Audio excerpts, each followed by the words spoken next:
Shalom, shalom. This is Mark Anthony with OBEYAHtv.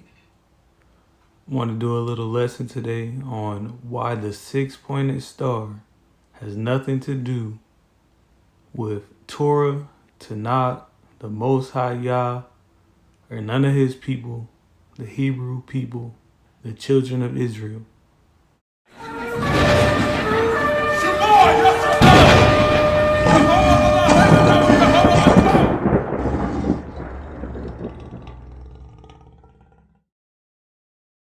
Be sure to comment, like, and subscribe.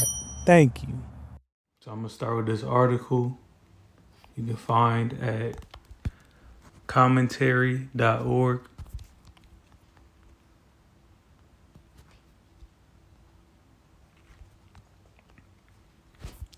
Says, two designs, both endowed with magical meaning and power, are frequently interchanged in the literature of talismans.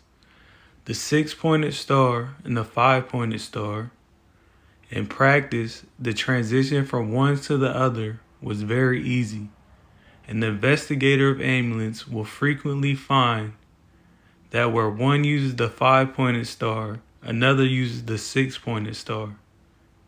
In the beginning, these designs had no special names or terms, and it is only in the Middle Ages that definite names began to be given to some of those most widely used.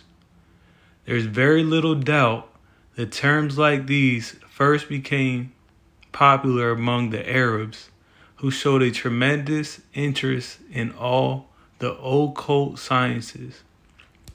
Now, this right here is particularly disturbing because occultism, wizardry, witchcraft is explicitly spoken against in Torah. And to show you guys where it's explicitly spoken against, we're going to go to Exodus. I believe it's chapter 20. Hold on, let me find it.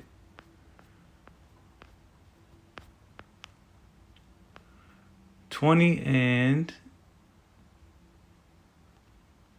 20.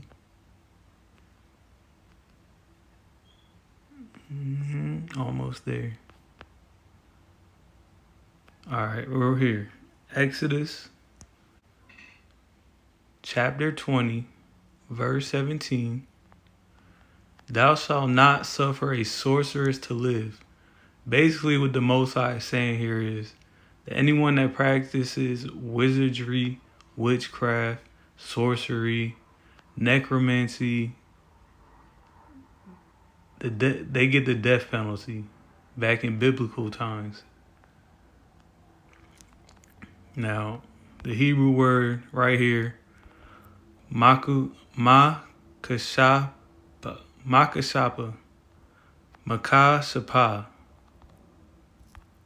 that's the word for wizard, for witch.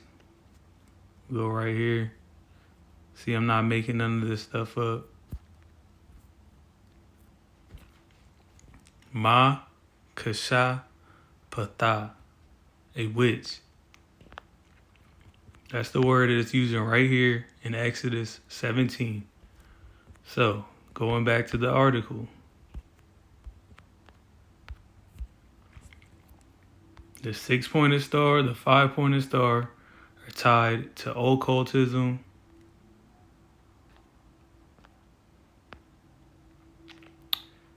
who showed a tremendous interest in all the occult sciences, arranging and ordering them systematically long before the practical Kabbalists thought of doing so.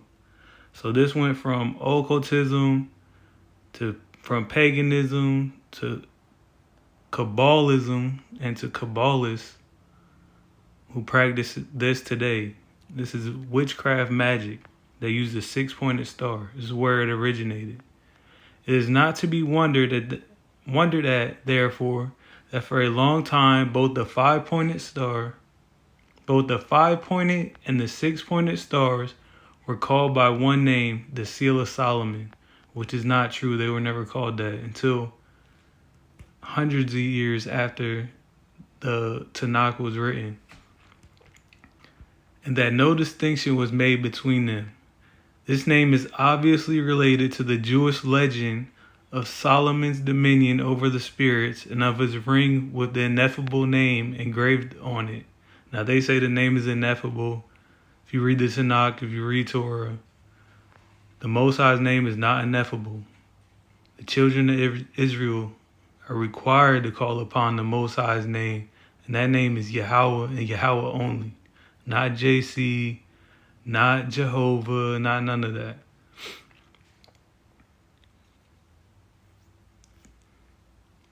These legends expanded and proliferated in a marked fashion during the Middle Ages among Jews and Arabs alike, but the name Seal of Solomon apparently originated with the Arabs. So there you have it. Seal of Solomon originated with the Arabs, not with Jew people, not with Hebrew people, with the Arabs. This term they did not apply to any one design exclusively. They applied it to an entire series of 7 seals to which they attributed extreme potency in putting to flight the forces of the demon, quote unquote. Who is the demon and why is it capitalized? When the amulet of the 7 seals was adopted by the Jews, its name was changed and other names were given to it. The 7 signs of Rab Huna and the like. Seal of Solomon was applied by Jews only to the 5 and 6-pointed star. This became the usage among Christians as well, as least from approximately the 13th century.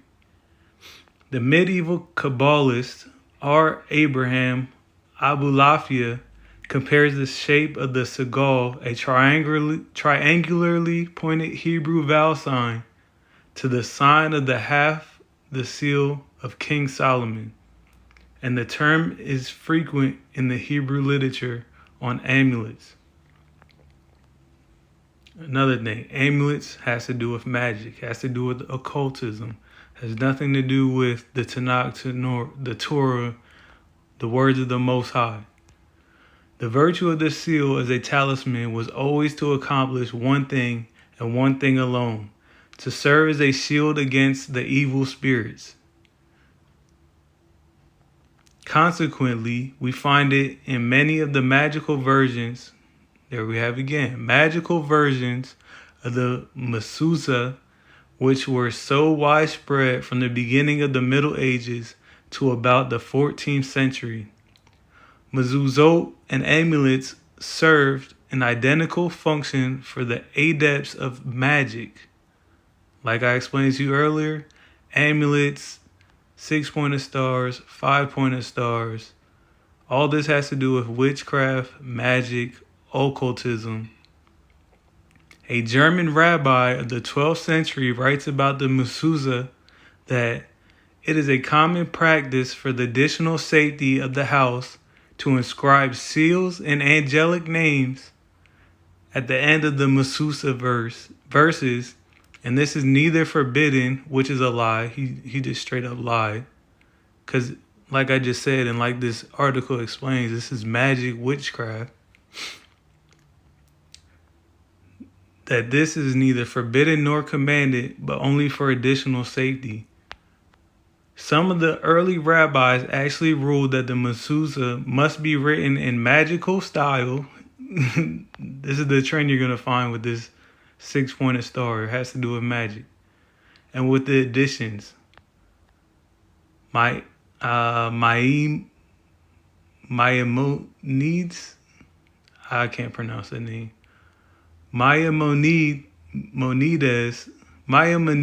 denounced the extremists who went so far as to inscribe the names and seals not only in the margins and between the verses of the text, compromising the mezuzah, but even between the lines within each group of verses.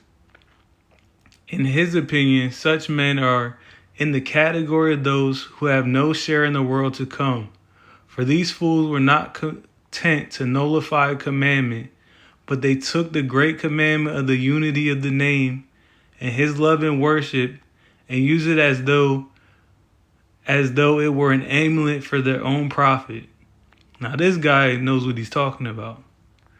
The seals in most of the versions of these magical mezuzot, of which some have come down to us, are nothing more than representations of the shield of David, sometimes as many as 12 in one mezuzah.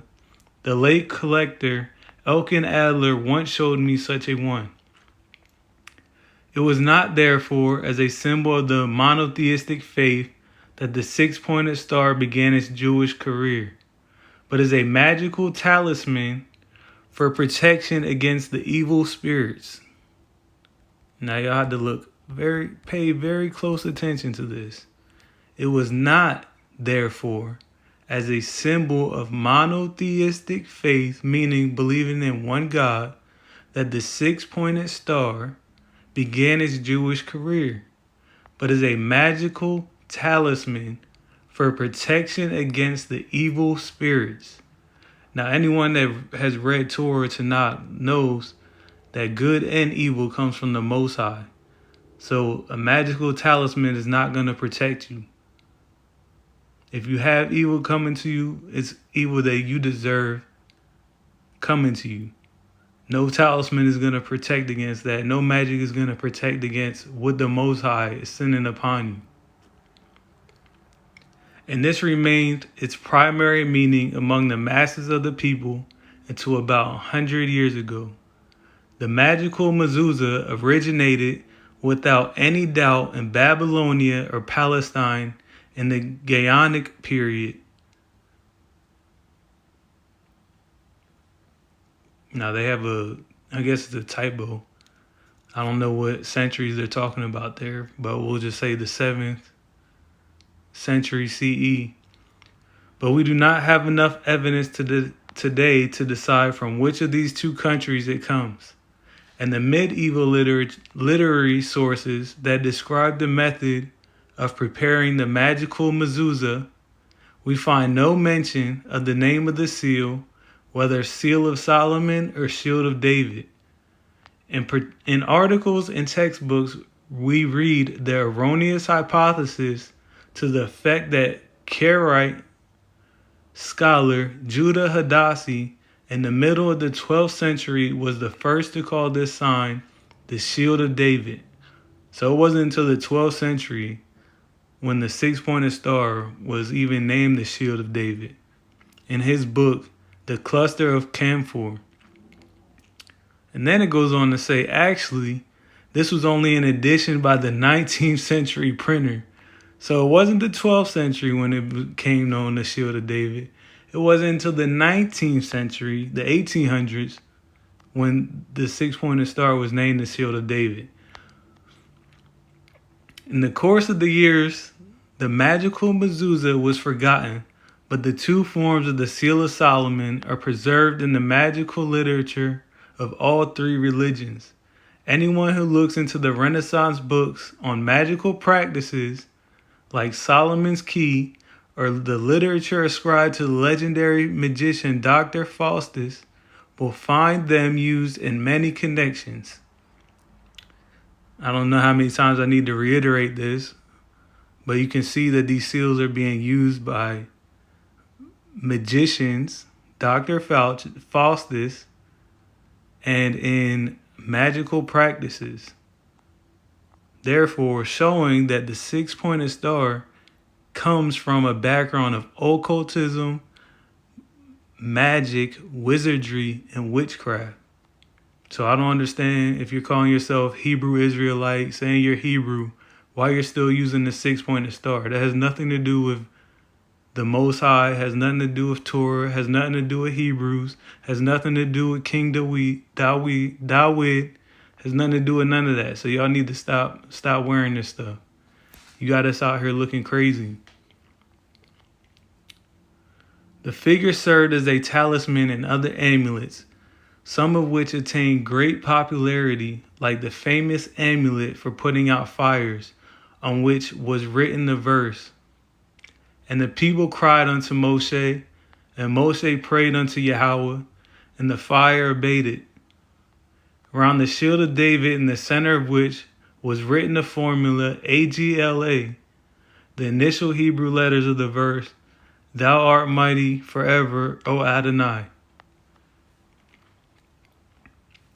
Where does this title, the Shield of David, come from, and what does it mean?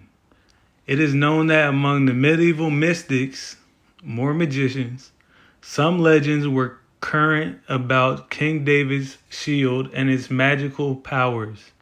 The earliest source, in the Book of Desire, which is an interpretation of the 70 magical names of Metatron, Prince of the Divine Presence. The book was composed in Germany in the 13th century. Now we're talking well over 12, 13, 14, 1500 years after King David, after King Solomon, that all these names are popping up. In the Circle of the German Hasidim by Eleazar of Worms, or one of his disciples. In it we read how King David had a golden shield upon which was engraved the great name of 72 names, a combination of holy names by whose virtue the Midrash tells us Israel was redeemed from Egypt. Now we don't read the Midrash. Tanakh and Torah never states anything about King Dawid having any golden shield, and he makes up a large majority of the whole book. So this story just seems preposterous to me. And beneath was engraved the name of Teftafajah. I don't know how to say it properly, but Teftafajah, one of the names of the Prince of Presence. Now, if you look at that name, it's a T, a P, a T, a P, and then a Yod and a Hey. So I already did the preparations to look this up. In Hebrew, it's a T, a P, a T, a P, a Yod, and a Hey. And then if you come up, first thing you notice, Baal Shem, whatever you want to say, the name of the false deity that people used to worship, that still do.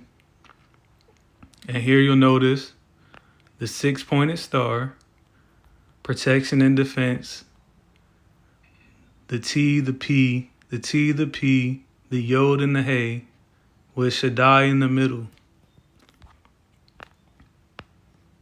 Now this is all occultism, witchcraft.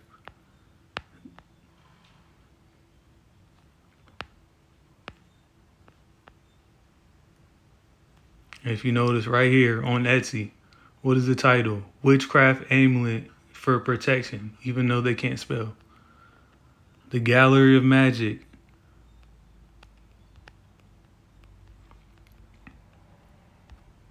So this is just one example of what the 6-pointed star is actually used for and what it actually represents. And when a man is at war and his enemies attack him, let him remember and he will be saved. Now, Dawid has never said this. King Dawid has never referred to any of these names, any of these princes, any of these holy names, any of these supposedly great names other than the Most High Yahawah and Yahawah only.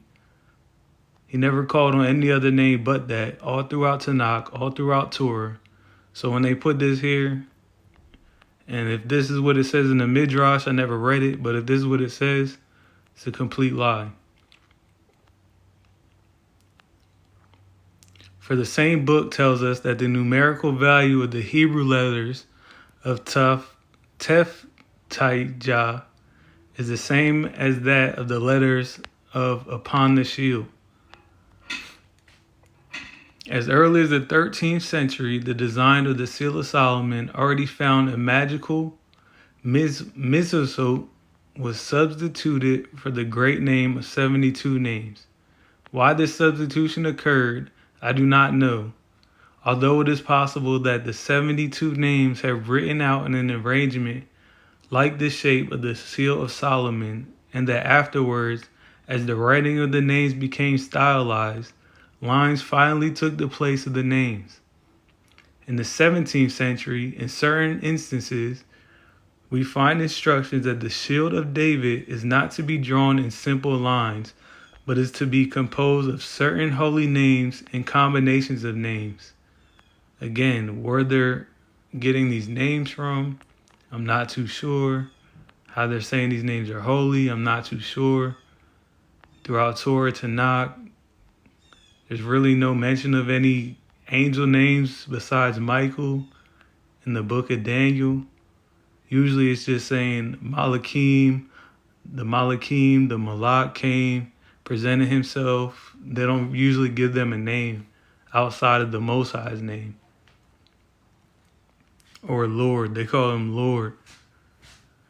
In any event, we may see the certainty that from such legend as this, or from statements similar to that which I have quoted, the term Shield of David was developed. This is clearly proved by the place in which his first appearance is known to us. In the early years of the 14th century, there was composed in Spain the Book of the Boundary by David ben Yehuda, the Pius, a grandson of Nachmanides, in the book, which has been preserved only in manuscript, we twice find the design of the two cross triangles, aka the 6-pointed stars, both times called the Shield of David, once the macrocosmic Shield of David. See, now we're going into astrology, macrocosmic. That means outside space. And the once microcosmic Shield of David.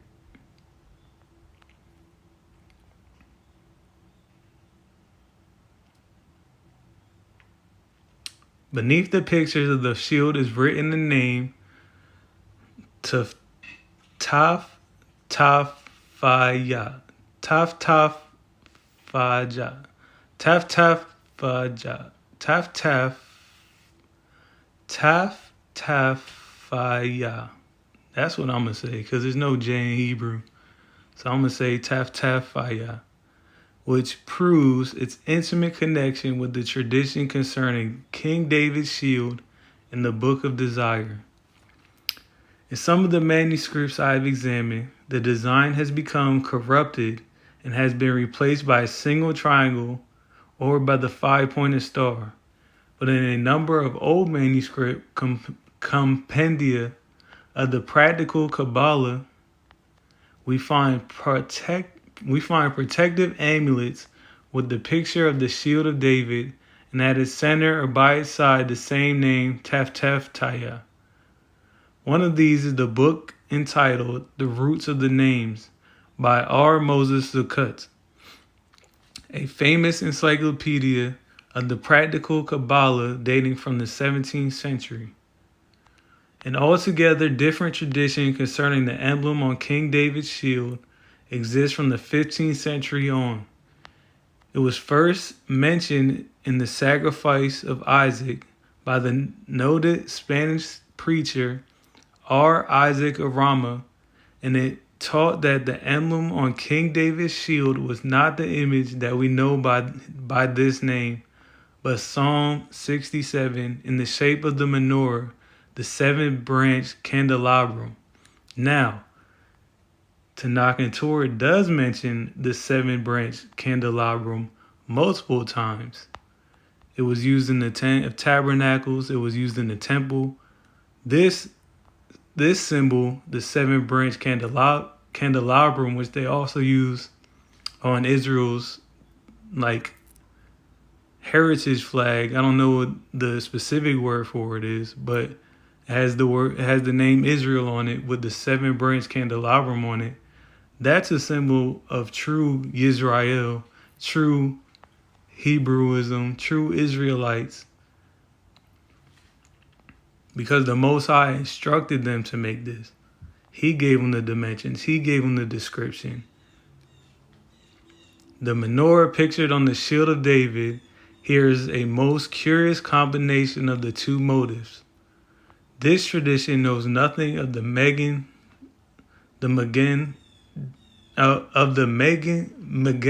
David in our sense.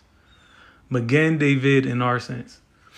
It must be admitted that the menorah was seen to have a better right to serve as the symbol of Judaism, like I just said, than the shield of David in its present accepted form. At the end of this, I'm going to show you guys why they're using the 6-pointed Star of David. It's written in Scripture. The Most High he's already prophesied against it. That's why I need to cover it. That's why we need the true Hebrew Israelites. If you say you're a Hebrew Israelite, you only follow Torah, you only follow the Tanakh, you only follow the Most High, then you need to read this, understand where the 6-pointed star came from, understand that the people who claim to be Jews over in Israel, in Jerusalem, that are using this as their symbol on their flag, don't know the history, don't know the meaning. They're just blindly following what the people in charge are doing over there. But anyways, I digress. I'll continue. The writing of Psalm 67 in the shape of the menorah became very widespread after the 15th century. It was the custom to read this psalm during the 7 weeks between Passover and Shavuot. And in all the special prayer books for this period, it was so written. Hence arose the custom of using this image in synagogues and other places, and the Kabbalists gave its talismanic virtue unlimited praise. And at the end of the booklet entitled The Golden Menorah, printed in Prague in the 16th century, we read, "This psalm together with the menorah is an allusion to great things, and King David used to bear this psalm inscribed, pictured, and engraved on his shield on a sheet of gold in the shape of the menorah when he went forth to battle, and he would meditate on its mystery and conquer." And similarly in other books. Now, I never read anything about this. This again isn't in Torah or not. People are just, seems like, adding stories to stories that are existent. But anyways, it would seem, however, that the talismanic power of the star representation of the shield of David was more tried and true, so that it has won out over its representation in the form of the menorah, even on the modern battlefield of Jewish symbolism, which is a big problem. If you claim to be Jew, say you're a Yehudi, say you're Hebrew, and you're following the 6-pointed star, that's a big problem for you. Until the 17th century, the two terms, Shield of David and Seal of Solomon, are used indiscriminately, but slowly, perhaps under the influence of Christian usage, the second term becomes applicable only to the 5-pointed star. So they're saying the Seal of Solomon is more 5-pointed star, and the Shield of David is more 6-pointed star. It was at the beginning of the 18th century that the term Shield of David assumed the fixed meaning it bears today. The Christians began to use this term. And we have a number of booklets from that period in Latin and German containing explanations of the Star of David and allegorical sermons on it in the spirit of the alchemist. Now you see what they're saying, spirit of the alchemist. Alchemy is wizardry. Alchemy is witchcraft. Homilies like these were entirely foreign to the spirit of the Jewish preachers of that generation. You'd think. Nonetheless, even among them, there was one who began to interpret it as the symbol of the kingdom of the house of David. Abraham Hayim HaKohen, Now, this is a guy claiming to be a Kohen after Aharon, which is a big claim, of Nickelsburg, wrote in his commentary on Psalms, which was first printed in 1750, "For there was a difference between the shields of the kings of Israel and those of the kingdom of the house of David, in that the kings of Israel had a shield with 3 sides, triangular, to show that the house of David had a valid claim to the quality of kingship. We have here then an interpretation of the symbol, not as a talisman, but as representing kingship, the emanation of kingship, which is the congregation of Israel above, and the kingdom of the house of David below." Now again, where this David Abraham Haim Ha-Kohen claims to be a priest, where he's getting this information of what the shields of the warriors of Israel and what the shields of the house of David look like, I'm not quite sure. I haven't read anything about it. If you know anything about it, send me some links in the comments. Indeed, we find a similar interpretation again in a very striking context in which the magical career of the shield of David reached its zenith. Here the symbol casts off its swaddling clothes of magic to rise to the vision of approaching redemption as proclaimed by the false Messiah of the 17th century, Sabbatai Zevi. That name's just funny to me. But what really gets me is this sentence right here. Here the symbol casts off its swaddling clothes of magic. What they're saying is this thing is just tied to magic from the beginning of its existence even till today. It's just covered in magic all around. The 6-pointed star, the 5-pointed star, seal of Solomon, shield of David, has nothing to do with being Hebrew, has nothing to do with being Judas, has nothing to do with being a child of Israel. The critical turning point is concealed in the celebrated amulets of R. Jonathan Eibishwitz. I'm really bad at pronouncing names. I hope y'all can forgive me. Names are just sometimes complicated. All his amulets include the shield of David, the only image to be found in them, in which are ascribed formulas like seal alone, or seal of MBD, or seal of MBID, or even seal of the God of Israel. Now, I never read anything about no seal of the God of Israel in all the Torah that's Tanakh. In his defense of these amulets, R. Jonathan took refuge behind the magical meaning of the image, and he denied any symbolic value to this sign from a Jewish point of view.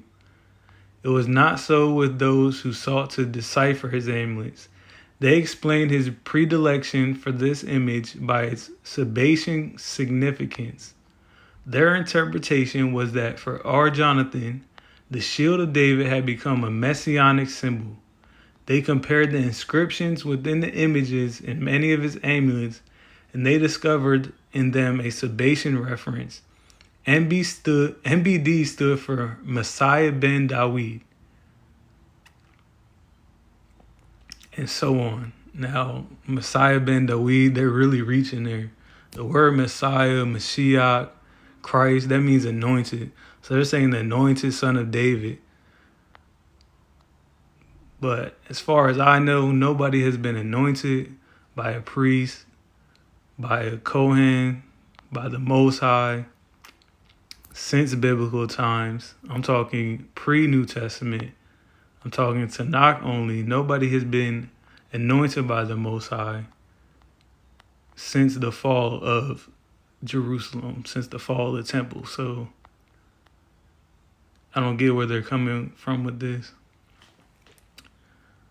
They were certainly not arbitrary in interpreting the matter in this fashion, though we must not be astonished that our Jonathan did not admit their changes. We find ourselves before these alternatives. If our Jonathan was not secretly a Sabbatian, then his amulets have no symbolic meaning at all, and are nothing but magical mumbo jumbo. I think that's the most logical description of it. If he was a Sabbatian, then we are compelled to admit that the character of the symbol in his amulets is a great innovation, and that our Jonathan was the first to see in the Shield of David a highly meaningful symbol, although a very private and esoteric symbol of a mystic vision of redemption. This was not only the Shield of David, but the shield of the Son of David as well. So now they're using our Jonathan's interpretation of this symbol not only as the Shield of David, but for the so-called coming Messiah, Son of David. We must confess that all this is enormously stimulating to us of this generation. The modern interpretation of the Shield of David as the symbol of redemption, which even determined the name of Franz Rosenzweig's profound book, The Star of Redemption, actually first emerged from the Sabbatian prattlings of messianic redemption, which was mystically alluded to in the combinations of letters and amulets, which is literally just a guess. MBD could mean any number of things. Somebody just said, oh, Messiah ben Dawid. That must be exactly what it means. Which is just funny to me. It is greatly to be doubted whether the fathers of Zionism, when they accepted the symbol of Dawid as the symbol of the movement for the revival of Israel, knew that perhaps in this respect also, they were in tune with the secret thought of the greatest among the Sabbatian believers. Entirely different from the first magical root is the second root, from which the general and broader use of the Shield of David grew. That is, its official use in the seals of several Jewish communities. Now, it tells you the first root is the magical root. And they took from the magical root and they started the second root, which is the official use in the seals of several Jewish communities. The official use of the Shield of David began in Prague and spread out from that city in the 17th to 18th centuries.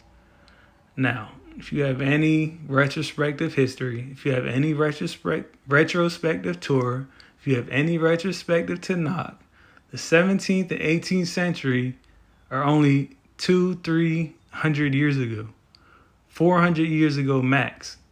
Now, with that being said, Torah and Tanakh was written over 2,500 years ago.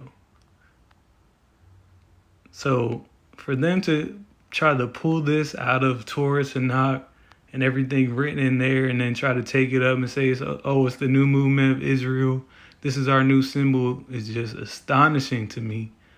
And to see other people in my community, Torah Hebrew-based Israelites, is really disturbing to me because they don't understand the history of the six-pointed star. They don't understand what it's representing. And then they make us look foolish by taking on this symbol. So I'm just trying to get y'all out of this, trying to get y'all to understand this. All praises to the Most High for giving me the knowledge and the wisdom to understand this. I figured this out early into coming into the truth. So Barak Yahawah for showing me this. But we'll continue. Though through Moravia and Austria, we do not know whether the Jews freely chose this emblem for the sign on their flags. Oh, so now we don't know if the Jews chose the six-pointed star, or whether it was thrust upon them by the Christian authorities. Oh, so Maybe it was the Jews that took up the six-pointed star to represent them. Or maybe it was the idolatrous Christians that took up the six-pointed star to represent the redemption of Israel. That's very intriguing. But even though it may have come about through compulsion in the orders of superiors, constraint became custom, and the sign came to be cherished by the Jews of Bohemia and Moravia.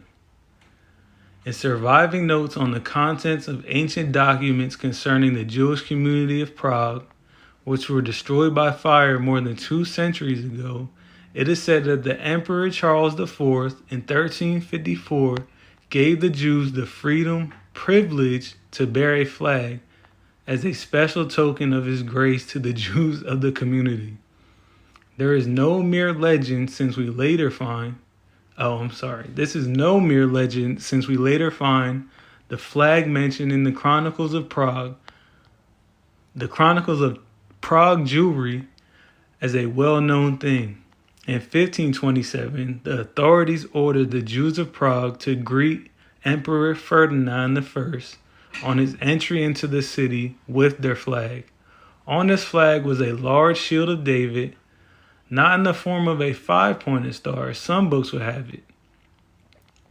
If in that early period the Jews of Prague already saw in the symbol King David's shield, according to the tradition of the German Hasidim that I have cited, we must suppose, I don't go by any assumptions, I go by what are the facts, what is the truth.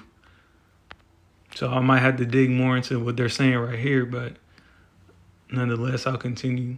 That they chose it themselves and bore it proudly on their banner. If, on the other hand, the authorities chose it for the Jews, we cannot say whether this was because of its widespread magical use or because of its decorative quality. So they're saying if the authorities made the Jews take on this symbol as their flag, that they don't know if it's because, they wanted to put the magical symbol on their flag, or if because the 6-pointed star looks nice or whatever it is. But if you ask me, coming from reading this, it's that that's what they wanted to be on the flag because they greeted them with it and they were showing it off. Anyways, in the light of the unbroken tradition of this symbol among the Jews of Prague, however, there is cause for the belief that this was a deliberately chosen symbol, exactly like I said, of Jewish pride and memento, and as it were, of the days of old, which is false. The original flag was not preserved, but a new one was made in the days of Emperor Ferdinand, and when it was damaged in the course of the years, still another was made in 1716, which is kept to this very day in the Altnuschul synagogue. Apparently, the authorities of the state had no less respect for the flag than the Jews, since in 1716 they fined the elders of the community for not taking proper care of it and allowing it to be damaged. In contradiction, we had the testimony of Hungarian historians that on the flag with which the Jews of often greeted King Matthias of Hungary in 1476, there were 2 5-pointed stars, but not the 6-pointed star, not the 6-pointed shield of David. Here certainly was no recognition of the unique quality of the 6-pointed shield of David as a representation of the congregation of Israel before the world.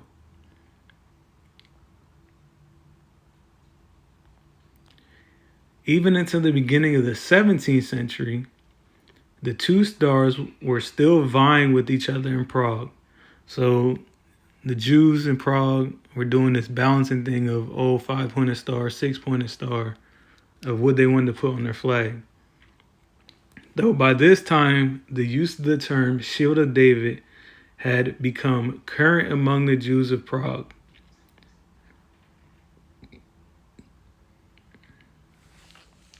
When the emperor in 1622 granted a coat of arms to Jacob Basevi, alias von Treuenfeld, the first Jew in Prague, and all the emperor and all the empire to be ennobled. His escutcheon bore 3 5-pointed stars, one beneath the other in a diagonal line, for the apparent purpose of serving as a clue to his Jewishness. How that has anything to do with being Jew, I don't understand. 3 5-pointed stars, one beneath the other in a diagonal line. I'm not getting it. On the other hand, on the tombstone of the historian David Kahns, who died in 1613, there is a 6-pointed shield of David, just as his last book, published a year before his death, is called by this name. From the old banner, the 6-pointed star seems to have been taken over into the seal of the Jewish community. We find it as the main ornament on the title page of the first Hebrew book printed in Prague on Hanukkah in 1512, and another book printed in Prague in 1522. It is found together with the city's coat of arms, thereby indicating its quasi-official status.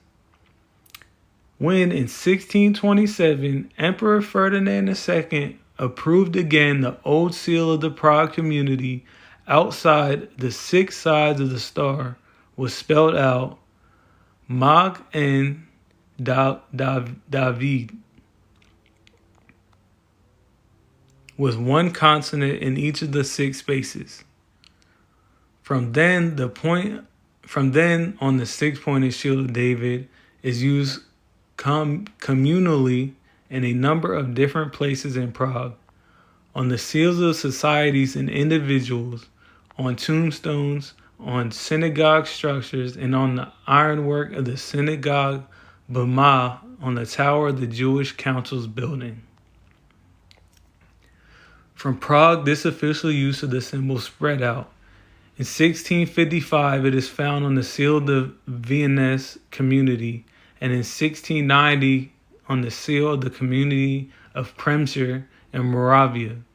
On the wall of the old synagogue of the community of Budweis, southern Bohemia, which was abandoned by the Jews in 1641. There are representations of shields of David alternating with roses. Apparently, this is the oldest synagogue outside of Prague on which the symbol is to be found. In his youth, our Jonathan YHWH might have been able to see it on the seal of the community of YHWH. A number of communities in Moravia used as a seal the shield of David alone, with the addition of the name of the community. Others had on their seals a lion holding the shield of David, like the community of Weiskirchen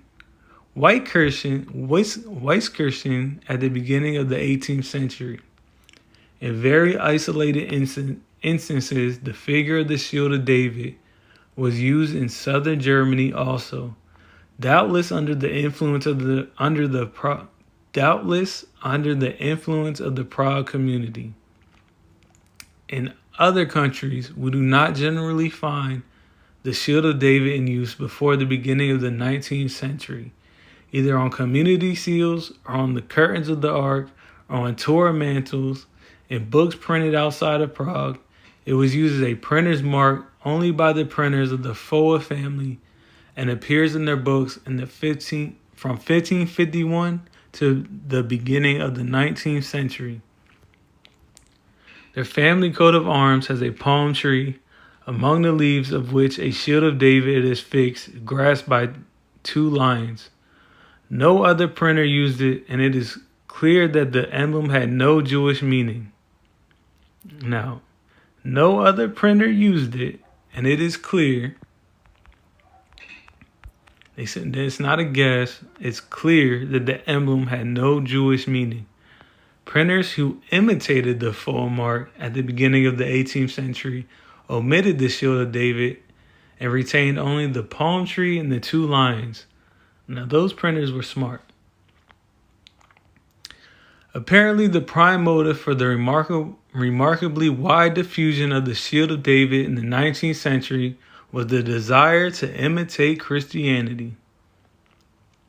The Jews of the era of emancipation, seeing the symbol of Christianity everywhere, sought a symbol of Judaism, so they needed a competition for the cross, which led them to pick up the symbol of Judaism. If Judaism is the Mosaic religion, why should it not properly have a striking and simple sign of recognition like the other religions? Oh, so Judaism wanted to be like the other religions. They wanted to be like the Christians. They wanted to be like the Muslims. They wanted to be like the Buddhists. They wanted to be like other religions that have a symbol to represent them. But as the Most High said, don't make any graven images. You don't need a graven image.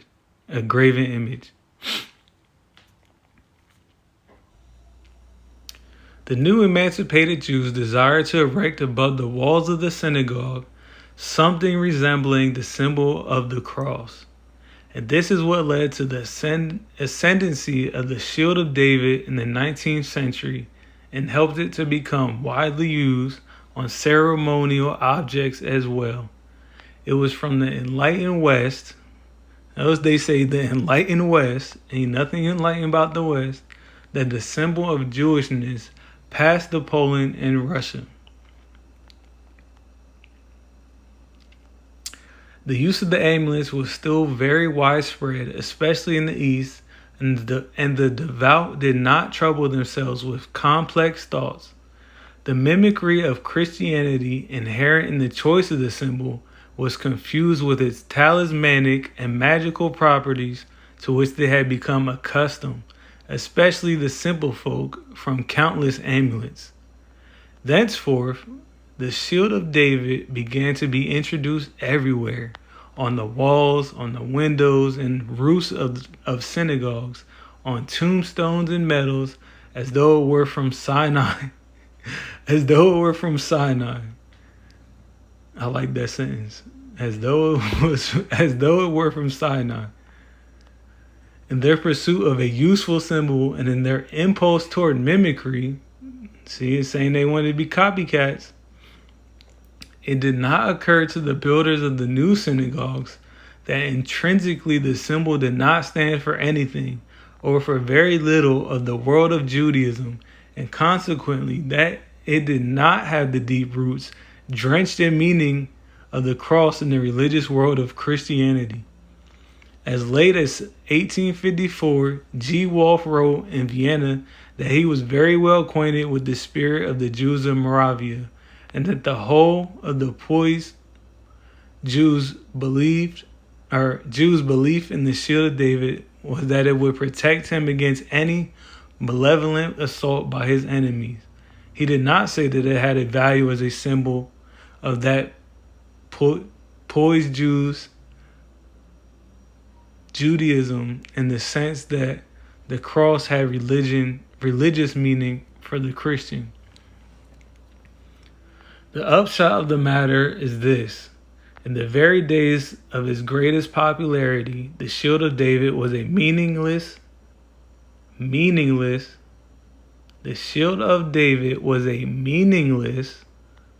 all bold, underlined, italics, symbol of Judaism.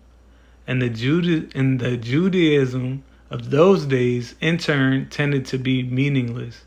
It required more than preachers' sermons, however admirable in intent, to breathe life into a symbol.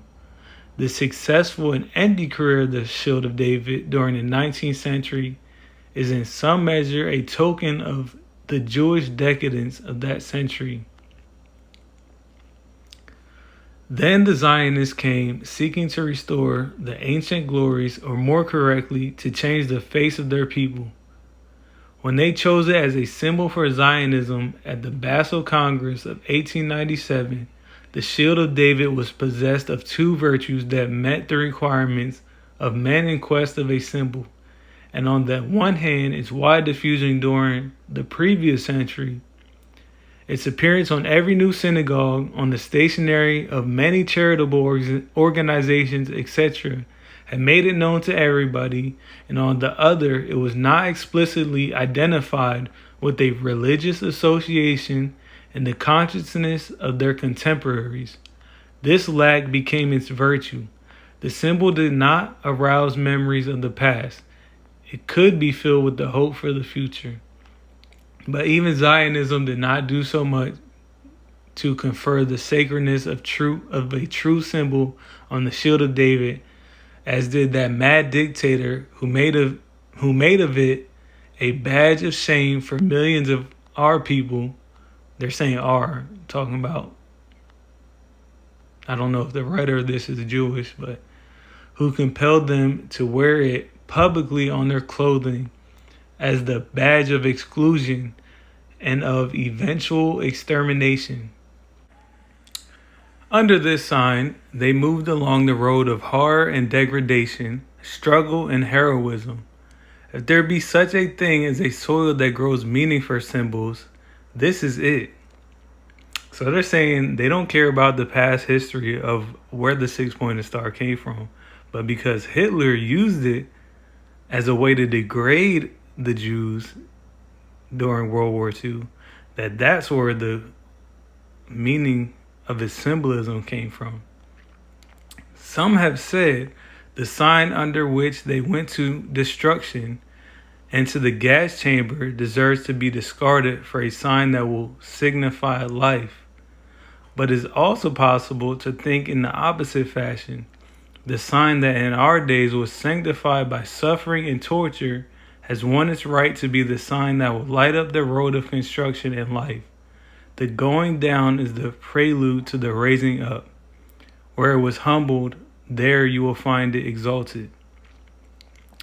Now, me, somebody who studies Torah, who studies Tanakh, who has an understanding and a grasp of Torah,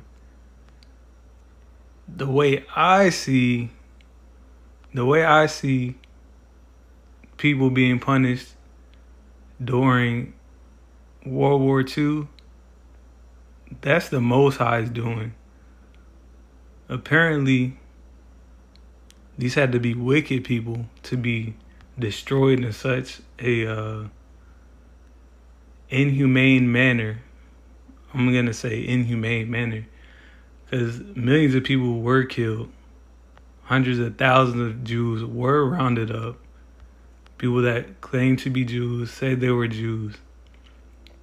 With the symbol attached to them, I don't know. That's my understanding. Like, the Most High don't play with the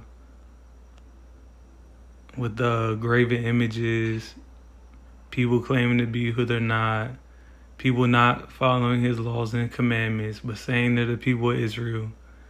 Like, the Most High don't play with that. So that's all I'm going to say for that part. But if you have any more questions on that, just leave a question in the comment. Leave your thoughts in the comment. I'm just gonna tackle this six-pointed star a little bit more, and then I'm gonna let you guys go. Now, before I close out, I want to show you guys the passage in Amos. This is the Tanakh. These are the prophets. The prophet Amos, chapter 5. This is the Most High speaking to the children of Israel. I'm going to start at the 25th verse. Did ye bring unto me sacrifices and offerings in the wilderness 40 years, O house of Israel? So shall ye take up Sikkuth your king, and shun your images, the star of your God, which you made to yourselves. Therefore will I cause you to go into captivity beyond Damascus, saith he, whose name is Yahawah of hosts.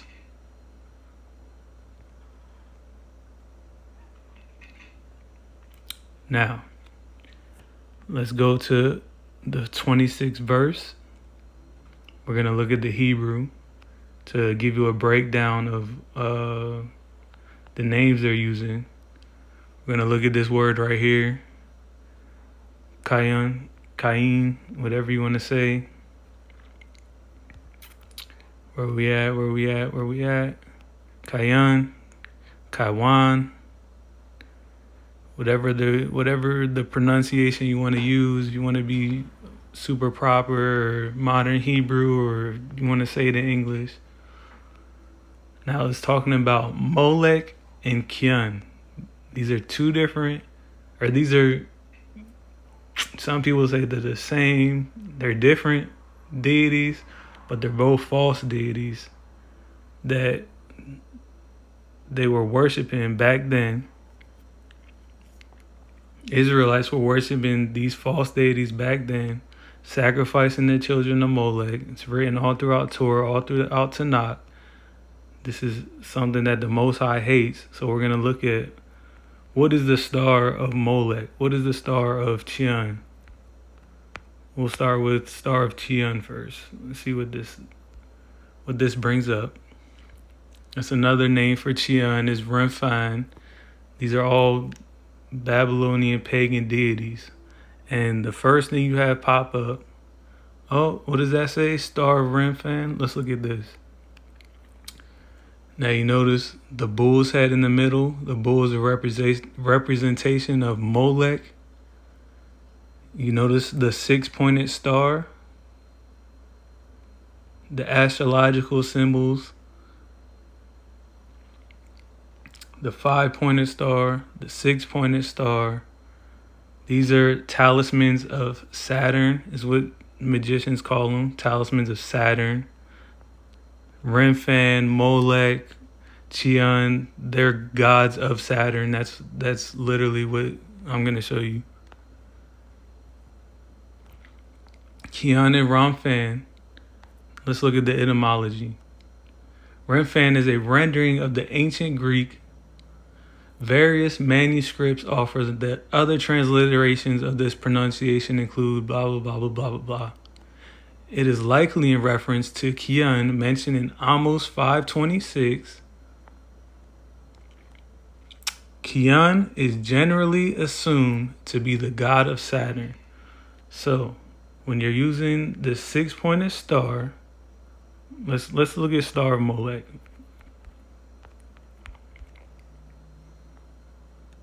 Now, the Most High knows I'm not using these false deity names to give them any praise, worship, honor, or glory. These are false deities, false gods. And anyone who worships these deities, who falls into their magic, who falls into their witchcraft, will definitely be destroyed. I'm just going to let that be known. Moloch, Molech, whatever you want to call them.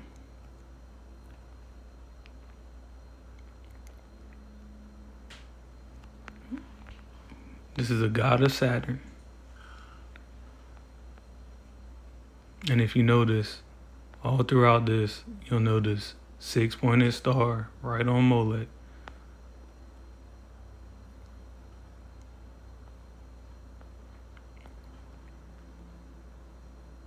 And apparently other people have done videos on this. I just wanted to do a video on it on my channel to give you a background of what I understood, give you the scripture that explicitly states that people are going to take up this symbol and use it to represent them. So shall ye take up Sicketh your king and Chian your images, the star of your God which you made to yourselves. Now, that's the Most High predicting, prophesying, saying that this is going to happen. So, once again, I just wanted to get that across. If you're Hebrew, if you're Israelite, if you claim to be following the Most High, if you claim to be child of Abraham, Yitzchak, Yaakov, you need to get rid of all this symbolism, the Star of David, the 6-pointed star. You're not representing us. You're not representing the Most High. This is proof beyond shadow of a doubt that what you're doing is idolatry. The Most High doesn't support it. The Most High doesn't represent it. So if you say you're Jew, if you say you're Hebrew, if you say you're Yehudi, if you say you're Israelite and you're using this star, you're perpetrating a fraud. And that's the only way I could say it. Either you're perpetrating a fraud or you just don't have this knowledge. And once you see this, I hope this changes your mind. I want to give all honor, glory, praise, reverence, majesty to the Most High, that is Yahawah and Yahawah only. All praises to the Most High. Hallelujah, hallelujah, hallelujah. This is Mark Anthony on OBEYAHtv. Thanks for tuning in. Shalom.